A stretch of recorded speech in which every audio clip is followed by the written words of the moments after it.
दोस्तों नमस्कार, स्वागत है आपका यूट्यूब चैनल एबीटेक में। आज है 6 जनवरी 2023 और जान लेते हैं आज की महत्वपूर्ण खबरें जो आज के प्रमुख समाचार पत्रों पर छाई हुई हैं। सबसे पहली अपडेट यहां पर देख सकते हैं, लोक सेवा आयोग से दिया गया कि 16 जनवरी को लॉन्च हो गई यूपीपीएससी की नई वेबसाइट। प्रतियोगी छात्र छात्राओं की सहूलियत के लिए उत्तर प्रदेश लोक सेवा आयोग ने सोमवार को ओटीआर यानी वन टाइम रजिस्ट्रेशन परीक्षा वेबसाइट लॉन्च किया था। अब 16 जनवरी को यूपीपीएससी की जो मुख्य वेबसाइट है वो नए कलेवर में लॉन्च होगी। इसमें परीक्षाओं और आयोग से जुड़ी हुई सभी जानकारियां मौजूद रहेंगी। इसका फायदा प्रतियोगी छात्र छात्राओं को होगा। नई वेबसाइट को लॉन्च करने के लिए आयोग में काम चल रहा है। अभी पुराने वेबसाइट से डाटा नई वेबसाइट में ट्रांसफर किया जा रहा है। सोमवार को लॉन्च हुई OTR.परीक्षा.NIC में अब तक लगभग 2300 से अधिक छात्रों ने रजिस्ट्रेशन कर लिया है। आयोग से कराई जाने वाली परीक्षाओं जैसे PCS, PCSJ, RO, ARO, APO, APS में हर साल लाखों अभ्यर्थी आवेदन करते हैं। हर बार उन्हें नए सिरे से आवेदन करना होता है। अब ओटीआर में पंजीकरण होने से जब तक अभ्यर्थी आवेदन करने योग्य रहेगा उसका डाटा वहां पर सेव रहेगा।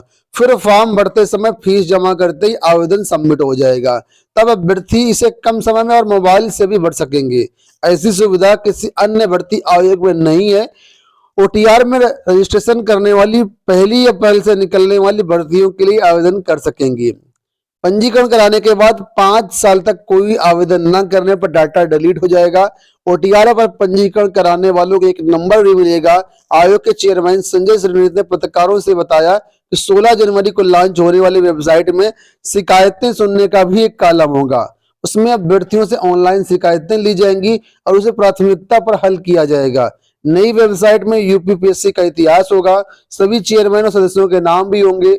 अभ्यर्थियों के लिए सबसे काम की चीजें होंगी पुराने प्रश्न पत्र। ठीक है, तो कई वर्षों के पीसीएस प्री और मेंस के पुराने प्रश्न पत्र भी मौजूद रहेंगे।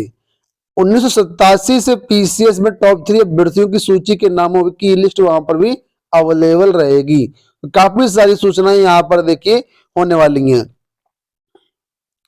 और एक महत्वपूर्ण बात यहाँ पर यह रहेगी कि जब नई वेबसाइट लोक सेवा आयोग की बन जाएगी तो आवेदन करने के 15 दिन पहले ही आप लोगों को सूचना मिल जाएगी कि ये भर्ती आने वाली है, वहां पर नोटिफाई कर दिया जाएगा। तो ये भी एक सहूलियत वहां पर आपको जो है दी जा रही है।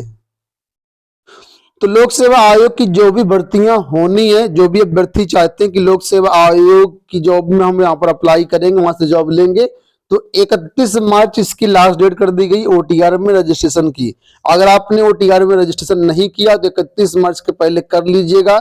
ऑलरेडी रजिस्ट्रेशन जो प्रारंभ हो चुके हैं। यहाँ पर देखो सारी चीजें दी गई हैं, बस आपको ध्यान ये देना कि किसी भी हालत में अपना ईमेल आईडी और मोबाइल नंबर गलत मत करना, अदरवाइज काफी परेशानी हो जाएगी।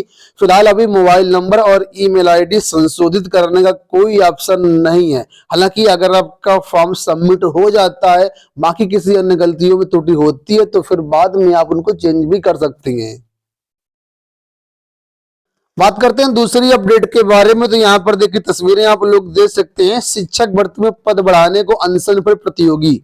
सहायता प्राप्त माध्यमिक विद्यालयों में टीजीटी 2022 में पदों की संख्या बढ़ाने को लेकर के प्रतियोगी छात्र इस कड़ाके की ठंड में चयन बोर्ड के 12 अनशन पर बैठेंगे। प्रतियोगी छात्र मोर्चा के अध्यक्ष विक्की खान के नेतृत्व में दर्जनों छात्रों ने गुरुवार को चयन बोर्ड पर लगातार दूसरे दिन अनशन किया। अनशन पर रहे विक्की खान, कृपा शंकर निरंकाई, रमेश कुमार आदि की मांग है टीजीटी 2022 में सीटों की वृद्धि के लिए दोबारा पोर्टल खोला जाए तथा शीघ्र परीक्षा करवाई जाए। दूसरी ओर प्रतियोगी छात्र प्रतिनिधि मंडल के सदस्य शीतला प्रसाद ओझा ने गुरुवार से अनशन शुरू किया। उनका कहना है कि 22,000 अवैतनिक तदर्थ शिक्षकों के पदों को खाली मानते हुए नई भर्ती में जोड़ा जाए। परीक्षा की तिथि भी जल्द घोषित की जाए और परीक्षा मंडल स्तर पर करवाए जाने की घोषणा की जाए। वहीं पर युवा मंच का एक आंदोलन होने वाला था, धरना प्रदर्शन होने वाला था, फिलहाल ये स्थगित कर दिया गया। यहाँ पर देखिए बताया गया है कि उत्तर प्रदेश शिक्षा सेवा चयन आयोग के गठन के विरोध में युवा मंच की ओर से शुक्रवार को प्रस्तावित धरना स्थगित कर दिया गया है। प्रशासन ने पौष पूर्णिमा स्नान के कारण धरने की अनुमति नहीं दी है। युवा मंच के अध्यक्ष अनिल सिंह का कहना है कि 9 जनवरी को धरना होगा। इसके साथ ही टीजीटी पीजीटी 2022 में तदर्थ शिक्षकों के 22,000 पदों को जोड़े जाने के लिए भी लगातार जो छात्र हैं संगठन है प्रयास कर रहे हैं। छात्रों की मांग है कि जब सुप्रीम कोर्ट द्वारा ये तदर्थ शिक्षकों के पद जो है खाली हो गए हैं तो फिर इन पदों को टीजीटी पीजीटी 2022 में जोड़ा जाए, पोर्टल खोल करके इन पदों को जोड़ा जाए, जैसे टीजीटी पीजीटी 2022 में अच्छे खासे पद हो जाएं।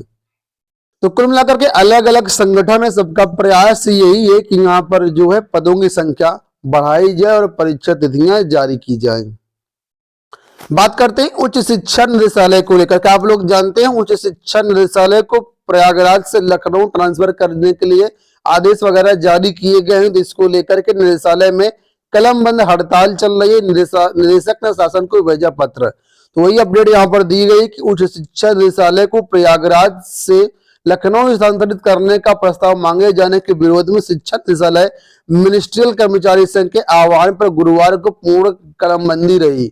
उच्च शिक्षा निदेशक ने कर्मियों के साथ ही माध्यमिक शिक्षा निदेशालय, बेसिक शिक्षा परिषद, पत्राचार शिक्षा संस्थान आदि के सैकड़ों कर्मचारियों ने सरकार के खिलाफ नारेबाजी करते हुए प्रदर्शन किया। कर्मचारियों के आक्रोश को देखते हुए उच्च शिक्षा निदेशक अमित भारद्वाज ने शासन को पत्र लिखकर के यहाँ की स्थिति से अवगत कराया कि निदेशालय में काम ठप है और स्थानांतरण के विरोध में कर्मचारियों में भारी आक्रोश है। तो कुल मिलाकर के ये सभी कर्मचारी चाहते कि जो निदेशालय है अभी प्रयागराज में ही रहे, इसको लखनऊ जो ट्रांसफर ना किया जाए। लगातार इस तरीके से डेली धरना प्रदर्शन आंदोलन चल रहा है। टीजीटी बायो रिजल्ट को लेकर के अपडेट है कि 11 के पहले आएगा टीजीटी विज्ञान 2011 का परिणाम। अशासकीय सहायता प्राप्त एडेड माध्यमिक विद्यालयों के टीजीटी भर्ती 2011 जीव विज्ञान का परिणाम हाईकोर्ट के आदेश पर घोषित किए जाने की तैयारी शुरू कर दी गई है। हाईकोर्ट ने अभ्यर्थी हिमांशु मिश्रा व अन्य 4 की याचिका पर परिणाम घोषित करने का आदेश उत्तर प्रदेश माध्यमिक शिक्षा सेवा चयन बोर्ड को दिया है। मामले में अगली सुनवाई 11 जनवरी को निर्धारित होनी है। ऐसे में चयन बोर्ड इसके पहले ही परिणाम घोषित करने की तैयारी में है।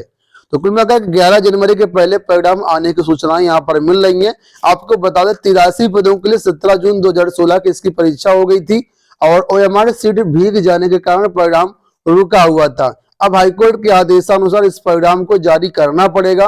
अब 11 से पहले परिणाम आने की पूरी उम्मीद बताई जा रही है।